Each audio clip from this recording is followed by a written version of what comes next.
What music? The 50-year friendship between Beethoven and Nannette Streicher, who built his piano.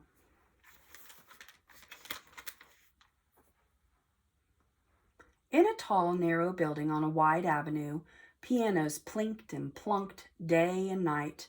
Everyone in quiet Augsburg knew the Stein home. What music! Upstairs lived Nannette and her siblings. She was sixth of 15 children. The children sang and practiced keyboard turns, trills, chords, and scales. Downstairs, in the workshop that smelled of sawdust, fresh lumber, and shellac, craftsmen sawed and hammered, sanded and painted, strings quivered, notes shimmered. Each magnificent instrument had to be tested and tuned before its soundboard was signed with the name Johann Andreas Stein. Ever since Nannette was tall enough to reach tools on a workbench, she loved to tinker and build. She followed her father everywhere. An unusual man for his time, Stein supported his daughter's talents. She started piano and singing lessons when she was 4. 3 years later, she played in her first public concert. In 1777, 8-year-old Nannette performed for world-famous musician Wolfgang Amadeus Mozart. Later, she was tutored in Latin, French, literature, and mathematics. She continued to spend hours in the workshop, where she learned piano design, construction, and how to run the business.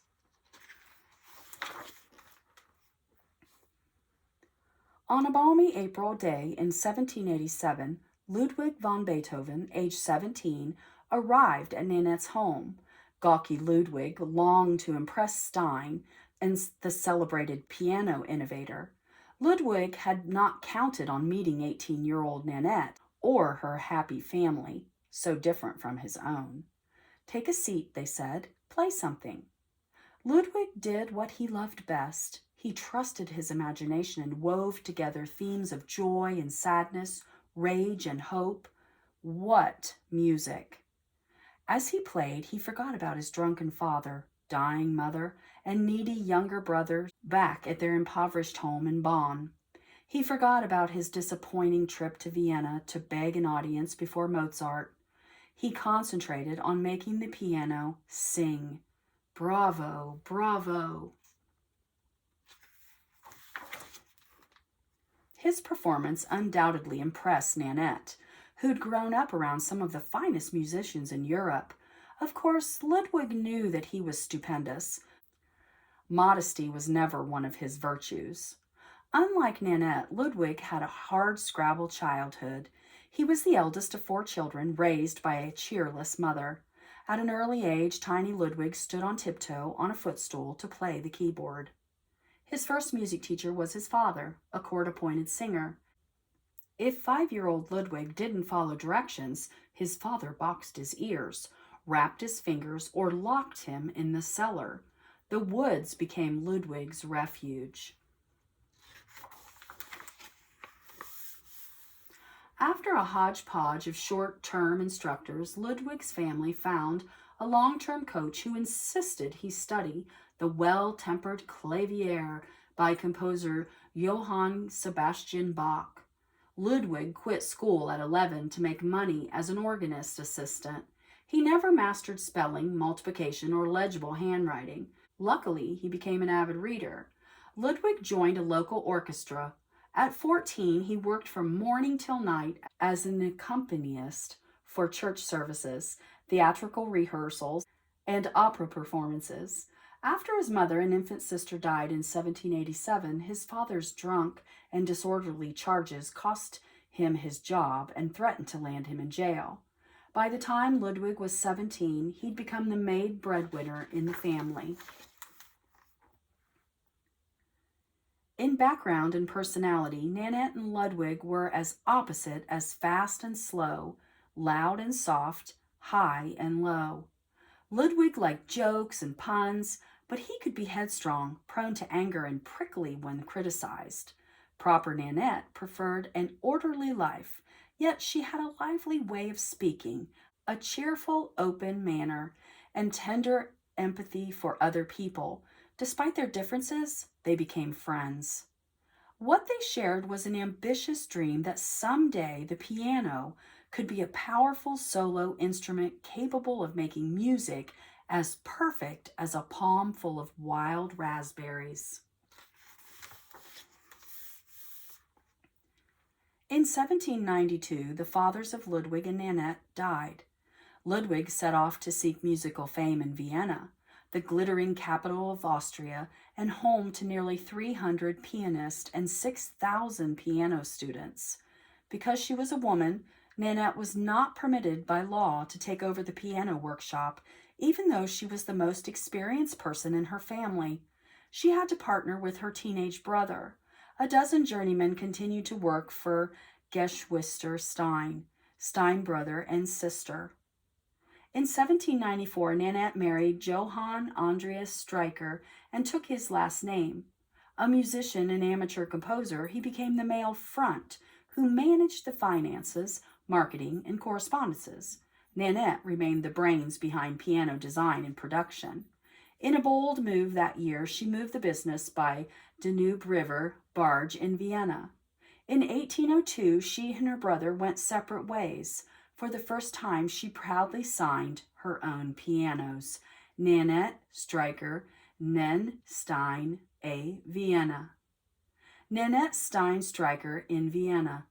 The thriving business would move 3 more times, always to bigger quarters. Meanwhile, Ludwig had become a wild man's celebrity in Vienna concert halls. After years of formal, polite music making, wealthy audiences wanted something revolutionary, an emotional, unconventional pianist who performed duels with other musicians. Amazed listeners cheered Ludwig's symphonies, concertos, songs, piano sonatas, and later his opera. Publishers printed and sold his works as quickly as he produced them. Like a modern experimental pilot on a quest for a jet that could go higher, faster, farther, Ludwig sought a piano that could meet his soaring expectations. "Give me something stronger with a wider range of expression and a bigger volume," he told Nannette. "More keys, more strings." What Ludwig wanted was a piano as expressive as a human voice and as varied in tone and timbre as an entire orchestra combined. As Ludwig's fame grew, so did the importance of his piano endorsements. Inspired by Ludwig's suggestions, Nannette plunged into major design changes to keep the piano's clarity and subtle sounds while increasing volume. She tripled the number of strings, boosted the number of keys, and strengthened construction to withstand pounding of string-breaking virtuosos like Ludwig. A few models even offered special effects like sounds of drums, bells, cymbals, bassoons, and lutes. Soon, Streicher pianos were among the largest, loudest, most spectacular pianos in Europe. While running a thriving workshop, Nannette took care of a daughter and 3 sons born between 1794 and 1801. The youngest had Ludwig as his middle name.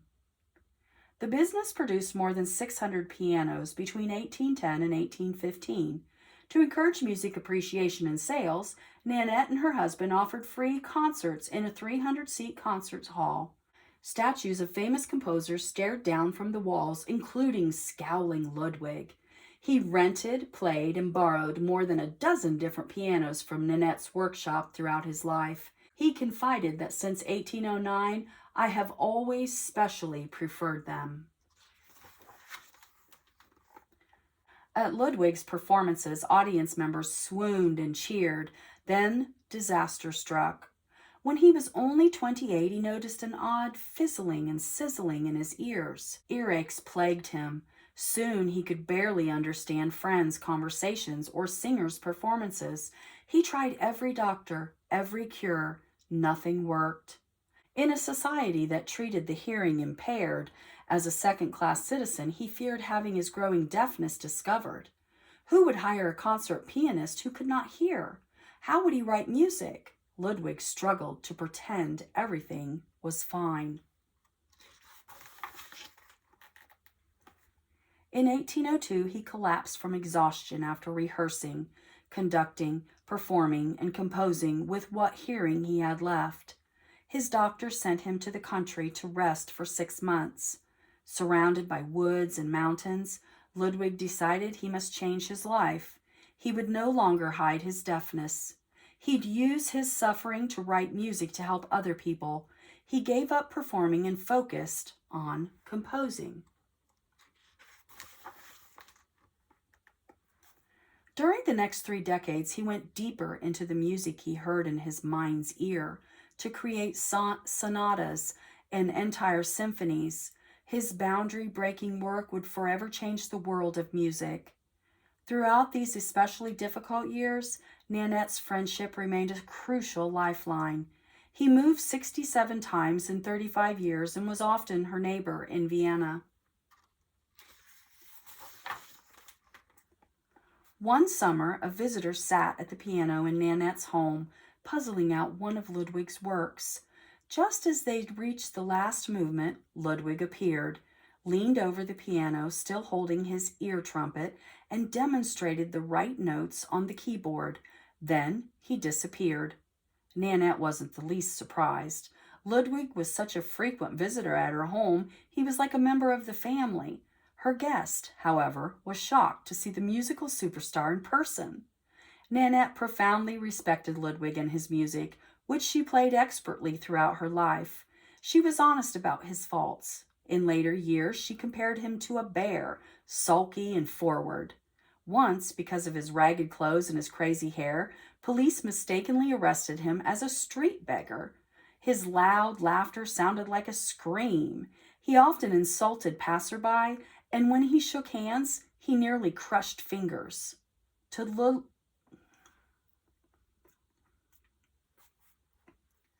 Ludwig, Nannette remained beloved friend, and one person who inspired an uncommonly good influence. Her support proved crucial in 1818 when his personal life and household chaos nearly overwhelmed him. Somehow he managed to sketch in his notebook the rough idea that would become one of his most spectacular symphonies. Little by little, he envisioned a groundbreaking work with a massive chorus and a soloist to sing his adaptation of Ode to Joy by poet Friedrich Schiller. Word of the revolutionary symphony spread like wildfire. On May 7, 1824, an excited crowd, undoubtedly including Nannette, packed the theater. 3 conductors graced the stage, including Ludwig. Profoundly deaf, he had the role of honorary maestro. The Ninth Symphony's opened fanfare sounded like the world falling apart. Then the music rose along with a suspenseful arc to the electrifying movement. When the chorus finally stood, they sang Ode to Joy, a rallying cry for all humanity to experience happiness and unite, freed from fear, oppression, and corrupt tyrants. What music! Giddy with emotion, the audience leapt to their feet. They applauded, waved hats and handkerchiefs, and demanded 5 curtain calls. Ludwig, who had his back to the crowd, did not notice the Ninth Symphony's emotional impact. Finally, a young woman pulled on his sleeve, prompting him to turn around. His response? Unusual, stoic, calm. One spring day in 1824, Nannette and her husband stopped to visit Ludwig on their way to a country vacation.